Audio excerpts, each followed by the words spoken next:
안녕하세요. 유니버 클래스 윤여정입니다. 자, 오늘 합격생 노트에서는 이과에 자사고를 다녔던 선배가 찾아와 주셨습니다. 바로 만나보도록 하겠습니다. 안녕하세요. 네, 안녕하세요. 자기소개 한번 부탁드릴게요. 안녕하세요. 저는 이번에 서울대학교 물리교육과에 23학번으로 입학하게 된 임재훈이라고 합니다.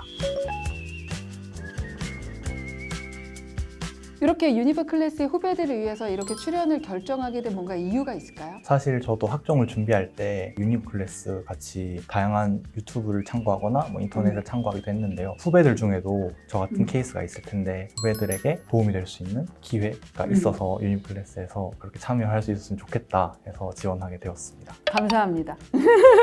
그러면 우리 재훈이의 정보를 좀 알아볼 건데, 출신고교가 대건고등학교구나. 전국에 있는 광역단위 자사고 중에서도 가장 넘사벽에 있는 게 대구의 그 학교들이라고 저는 좀 봐요. 내신 따기가 훨씬 더 어렵고 입결이 좋은 건 사실인 그 학교를 다니셨네요?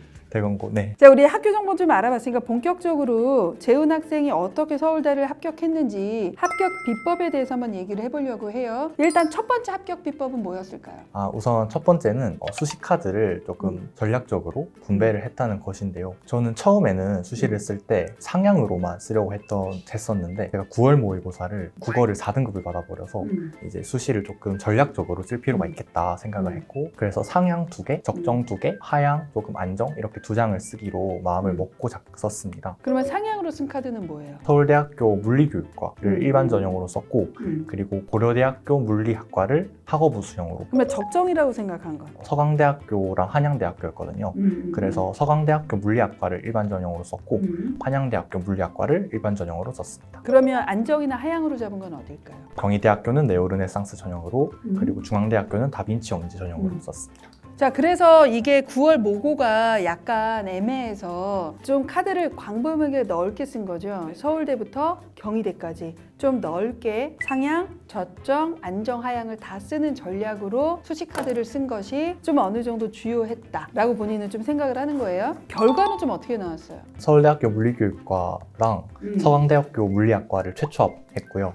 그리고 고려대학교 물리학과를 1차 추합했고, 한양대학교 물리학과를 예비번호가 없었는데 2차 추가 합격을 했고, 그리고 중앙대랑 경희대는 서류 합격을 했는데 제가 면접을 안 갔습니다. 그래서 총 6장을 썼고 면접을 가지 않아서 자동 불합된 거 2개를 빼고는 일단 다 붙었다라고 생각하면 되겠네요. 그러면 내신이 서울대를 쓰긴 대건에서도 조금 부족했다라고 생각한 건데 내신이 좀 어떻게 나왔어요?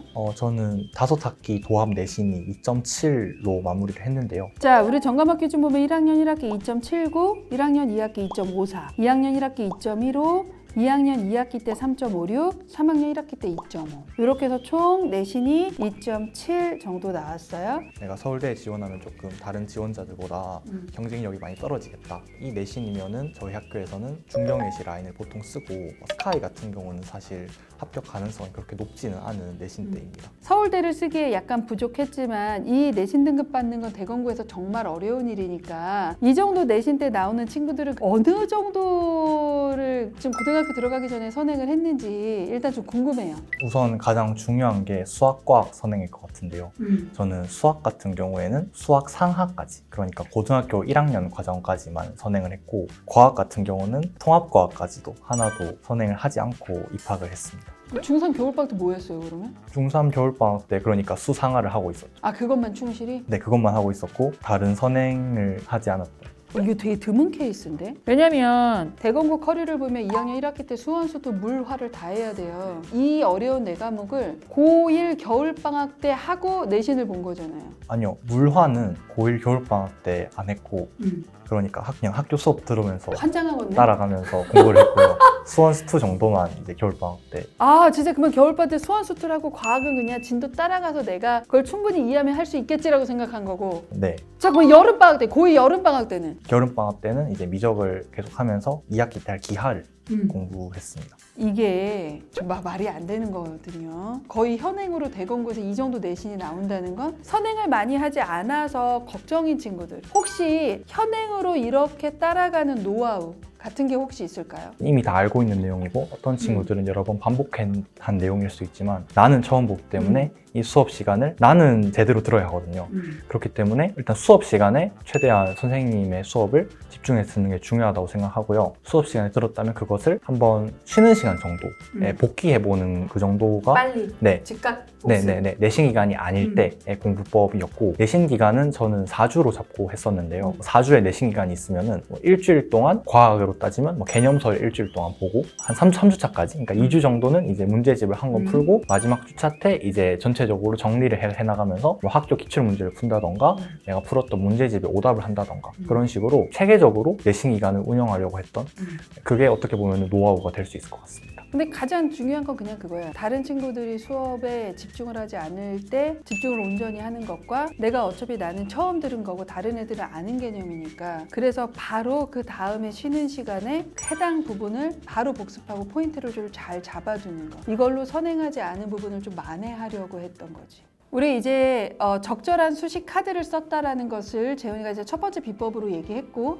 두 번째 합격 비법은 뭘까요? 두 번째는 역시나 학종을 준비할 때 빼놓을 수 없는 세특이 그 요소가 될 것 같습니다. 우리가 불리한 내신을 극복하기 위해선 세특은 친구들 쭉 보면 전략이 있어요. 내가 이러이러한 방향성을 갖고 써야지 라는 게 1학년 때는 없다고 하더라도 2학년, 3학년이 돼서 생기거든요. 혹시 재훈이도 그런 내가 이렇게 생기부를 써야지 하는 포인트들이 좀 있었을까요? 우선 첫 번째는 우리가 학교 생활을 하면서 마주할 수 있는 그런 실생활의 문제들을 한번 기술적으로 혹은 학교에서 배운 개념을 활용해서 해결해 보자는 것이었는데요. 실은 그 부분이 되게 좋았어요. 단순히 그냥 교과의 개념을 활용해 그 오류를 잡으려고 했음보다 내가 구체적으로 오류를 잡기 위한 구체적인 그 내용들이 잘 드러나 있는 거. 이게 되게 좋았던 것 같아. 자, 그럼 우리 두 번째 생기부를 쓸 때 좀 주안점을 뒀던 건 뭐예요? 심화탐구를 할 때 항상 교과서에 있는 개념을 바탕으로 심화탐구를 시작하려고 했는데요. 갑자기 대학 과정으로 간다던가 뭐 엄청 어려운 논문을 본다던가 이렇게 해서 탐구를 시작하는 경우가 꽤 있거든요. 그런데 저는 그렇게 했을 때 조금 생기부의 흐름이 억지스러워질 것 같고 조금 자연스럽지 않은 것 같아서 최대한 내가 배웠던 교과 개념에서 그냥 조금 더 깊게 들어가는 식으로 탐구를 해보자 해서 탐구를 했었는데 우선 1학년 통합과학에 있는 내용인데 자기력과 전기력이 개념적으로 매우 비슷한 점이 많음을 인식하여 자기력 선속이 있다면 전기력 선속도 존재하지 않을까라는 의문으로 탐구를 실시함. 가우스 법칙의 개념과 전기장을 구하는 방법을 시도해보았으나 정량적 계산에 어려움이 있음을 인식하고 개념을 중심으로 정리함. 통합과학 수준이 낮다 보니 호기심을 갖고 이게 여기까지 있다는 걸 스스로 발견했지만 그거를 완전히 이해하기는 조금 어려웠고 근데 이제 물언물투를 하고 고급 물리학 정도 되니까 그때 내가 어려움을 느꼈던 정량적 계산을 이제는 할 수 있게 된 거야. 그래서 이거를 확장해서 지금 여기서 한 거죠. 서로 다른 활동처럼 보이거나 유사하지만 연결고리가 없는 활동들이 이런 식으로 연결되어 있는 스토리를 되게 중요하게 여기는 건데 그런 부분에 있어서 이렇게 연결성이 있는 건 되게 잘된 서술이라고 볼 수 있어요. 그걸로 하기엔 좀 부족한 게 많이 느껴서 독서를 하거나 아니면 관련된 강연을 시청한 적이 있었는데요. 가장 기억에 남는 것은 2학년 자율에 있던 활동이었는데 화학 시간에 학습한 전자의 스핀이 메모리에 쓰인다는 것에 관심을 가지고 전기 없이 동작하는 스핀 메모리 소자를 주제로 자유 발표를 함. 전자의 자전에 나타나는 스핀과 금속 접합 후 온도차로 전력을 발생시키는 제백 효과를 통해 스핀 의존 제백 효과를 설명하고 거대 자기 저항 효과를 이용해 정보를 저장하는 MM의 직접 전류 주입 방식에서 스핀 전류를 활용한 스핀 트로닉스 메모리에 대해 설명함. 그러니까 이 활동은 사실 화학 시간을 배웠다 해서 이 탐구를 하기에는 조금 많이 어려운 개념이거든요. 그래서 이 탐구를 할 때는 고려대학교 물리학과 교수님의 강연 영상이 유튜브에 있어서 그거를 참고해서 거기서 주제를 얻어서 한 활동입니다. 많이 어려웠었던 내용을 쓰긴 썼어요. 그렇죠. 근데 이 활동이 흥미로웠던 거지. 네, 당시에 이 강연을 들었을 때 뭔가 내가 그동안 세특을 채워온 내용과도 좀 관련이 많고 그리고 정량적인 계산은 아직 힘들겠지만 정성적으로 개념을 이해하는 것 정도는 내가 찾아보면 충분히 해볼 수 있겠다 생각을 해서 진행을 했습니다. 자, 우리가 지금 막 고급 화학, 물리학 실험, 고급 물리학 이런 얘기 하면 야, 이런 건 우리가 못 하는데 그러니까 이거는 자사고니까 할 수 있는 거 아니야 이렇게 생각할 수 있어요. 일반고 친구들이 이 영상을 볼 때 좀 생각을 하셔야 될 건 저러니까 나는 안 되겠구나 라고 생각하실 필요는 없다. 이 재은이 학생이 얘기하는 포인트를 자사고니까 됐네가 아니라 일반고 친구들도 내가 물언을 배우면서 수업에 집중해서 이 개념을 호기심을 갖고 들여다보면 그 안에서 확장할 수 있는 소재들이에요. 넘사벽으로 내가 전혀 모르는 개념에서 시작된 게 별로 없어서 이렇게 해서 확장할 수 있다라는 희망을 좀 봤으면 좋겠다는 생각을 조금 해요. 내가 전자에 관심이 있었는데 그러면 내가 어떤 개념을 이렇게 확장할 수 있는 노하우가 조금 있겠다. 저는 그 부분이 오히려 일반고 친구들한테 도움이 되지 않을까 그렇게 좀 보는 편이에요. 자, 그러면 우리 수능 얘기를 아직 안 했어요. 대공부는 몇 등급 정도 되면 애들이 나는 정시 파이터야 라고 생각해요? 3점대에서 4점대로 넘어가는 그게 기준인 것 같은데요. 그러니까 3중후반부터 네, 4로 네. 넘어가는 고지. 네. 그래서 수능은 좀 어떻게 나왔어요? 국어는 100분이 98에 1등급을 받았고 수학은 100분이 99에 1등급을 받았고 영어는 2등급을 받았고 화학원은 100분이 98에 1등급 물리학 2는 100분이 85에 3등급을 받았습니다. 정시로도 서울대 가는 데는 지장이 없었네요. 혹시 수능과 관련돼서도 합격 비법을 얘기해 줄 수 있는 게 있을까요? 수능에 목적을 뒀던 거는 보통 수시를 준비한다면 최저를 목적으로 둘 텐데 저는 사실 수시가 그냥 안 될 거라 생각해버리고 정시 공부를 계속 했던 거거든요. 그 점이 어떻게 보면 수능 성적을 좋게 받은 포인트지 않나.